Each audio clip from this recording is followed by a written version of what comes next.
హే ఎలా ఉంది? సూపర్గా ఉన్నాయి కదా నిజంగా.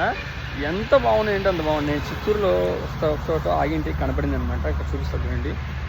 చూడండి బాబా బాబా అసలు ఎలా ఉందో చాలా క్యూట్గా ఉన్నాయి అనమాట అసలుకి. ఇక్కడ కూడా చూడండి. ఇప్పుడే చిత్తూరుకి వచ్చా, అరుణాచలం నుంచి వస్తున్నా. చూడండి ఇక్కడ చూస్తే ఎంత బాగున్నాయంటే క్యూట్గా అసలుకి. మట్టితో చేసిన విగ్రహాలు. ఆగస్టులో మనకు వినాయక చవితి ఉంది కదా, దానికోసం రెడీ చేస్తున్నారు. చాలా సూపర్ అనిపించింది. మీకేమనిపించింది చెప్పండి. అండ్ ఇక్కడ చూడండి చాలా బాగున్నాయి అసలుకి. ఇక్కడ కూడా అస్సలకి ఎంత బాగుంది కదా అది, క్యూట్గా నిజంగా మట్టితో చేసిన విగ్రహం అనమాట. సో ఖచ్చితంగా ఇలాంటి యూజ్ చేయడం వల్ల మన నేచర్ కూడా చాలా హెల్ప్ చేసినట్టు అవుతుంది మనము.